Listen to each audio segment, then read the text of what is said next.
Bonjour et bienvenue sur Aturix les gens, aujourd'hui on se retrouve pour une nouvelle vidéo, le 4ème épisode de Crictus, oui parce que maintenant c'est une seule émission, cassez pas les couilles, et je suis bien embêté. Je suis embêté car cette vidéo n'a rien à foutre sur cette chaîne. À la base et depuis quelques mois déjà, j'avais choisi le thème du 4ème Crictus, il devait porter sur le très célèbre jeu Super Nintendo Chrono Trigger. J'ai même commencé le script, mais durant la finition de celui-ci, j'ai eu l'idée peu saugrenue de recommencer Undertale. Sauf que cette fois, c'est beaucoup. Pas vraiment lassé mais curieux de trouver autre chose, aussi donc aller voir quel jeu était dans le même style, et c'est après 30 secondes d'errance que j'ai trouvé la perle jaunâtre qui sera le sujet de cette vidéo.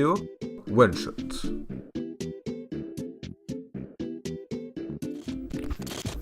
Donc, One Shot, ou un tir. en français, est un jeu indépendant américain sorti le 30 juin 2014 sur RPG Maker et le 9 décembre 2016 sur Steam, donc sur PC, donc dans la terre sacrée des êtres supérieurs. Développé par Little Catfish, soit un groupe de 3 développeurs assez fantomatiques sur les internets, et édité par Dejika, connu pour avoir édité... Malgré un petit boost de Pharaoh, Marky Piller et Maître Gims, One Shot reste un jeu terré dans les limbes de la toile, et pourtant, ce jeu est un monument, et ne vous inquiétez pas, je vais vous expliquer pourquoi, mais d'ici là, mettez votre esprit de joueur PC sur off et dépoussiérez votre petite âme de rétro gamer, car aujourd'hui, dans le vaisseau Raturix, on part vers le monde de RPG Maker et de la 2D vue de dessus, celui des jeux indépendants.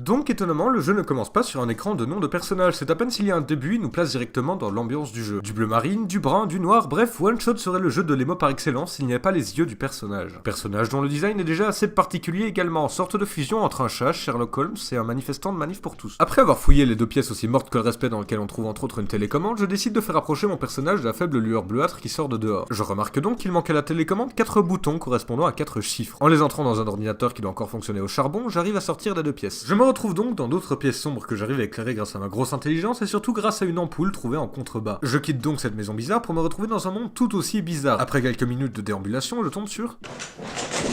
un robot qui sera le premier d'une longue série et qui m'apprend que ce que mon personnage tient dans ses mains, c'est le soleil et que je dois le mettre tout en haut d'une tour se trouvant au centre du monde, afin de faire revenir la lumière dans cette cave en 2D qui est la map du jeu et qui se divise en plusieurs zones très différentes les unes des autres, mais communes dans leur décor sombre, mais pas autant que l'ambiance générale du jeu. Assez soft et innocente malgré son intrigue pour le moins pesante, ce qui crée un joli contraste. Sans parler d'histoire donc sans spoiler, le jeu est constitué de diverses énigmes où on a trouvé des objets, les combiner, les utiliser pour avancer dans une histoire que j'ai à peine abordée mais qui pète la classe sa mère des darons de la 36e ruelle du bar à pute sud-africain de ses morts. Et ben c'est tout.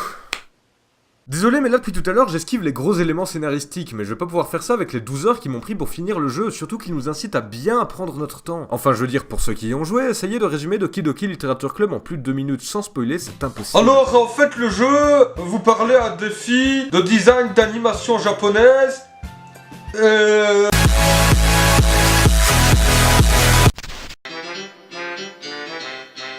Bon, pour ne rien vous cacher, à la base, je voulais me forcer à dire du mal de jeu, afin de prouver qu'il y a des défauts et des qualités dans tout, et j'y suis pas arrivé. Enfin si, j'y suis arrivé, mais si j'avais basé la vidéo là-dessus, elle serait vite finie. Alors le jeu c'est de la merde parce qu'on voit les pixels, donc c'est moche. Abonne-toi, je fais du Fortnite.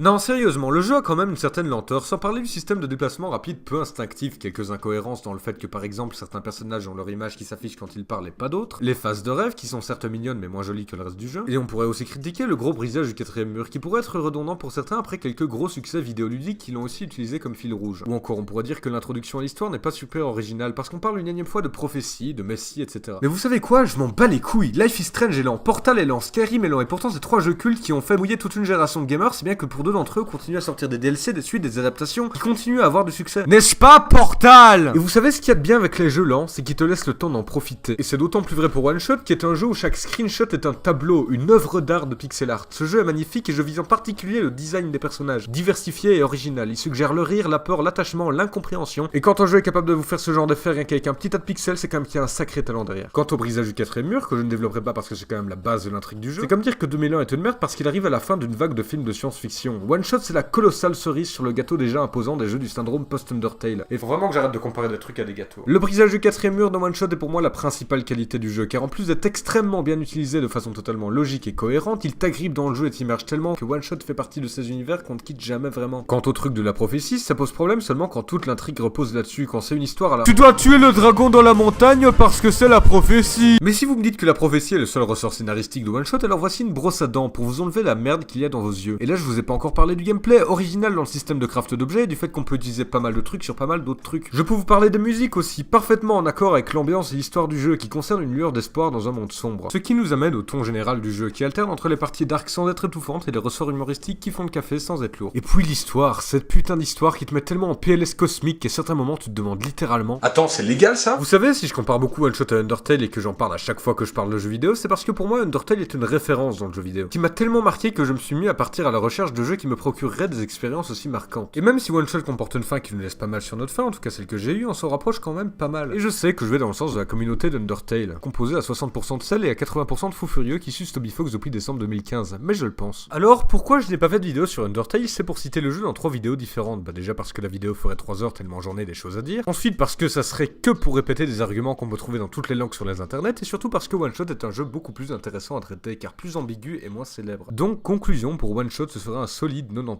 One Shot est un jeu qui procure une expérience qui te reste en travers de la gorge, et pour conclure, One Shot et Undertale sont tous les deux des chefs-d'œuvre que je vous conseille évidemment. One Shot et Undertale m'ont fait aimer l'indépendant. One Shot et Undertale sont des jeux qui me donnent envie de m'intéresser au RPG. One Shot et Undertale m'ont fait aimer les dialogues de 2 heures avec des PNJ intéressants qui te parlent de leurs escargots ou de leurs chèvres. C'était Raturix des méandres d'internet et on se dit à dans 4 mois pour une nouvelle vidéo tout aussi courte. À toutes.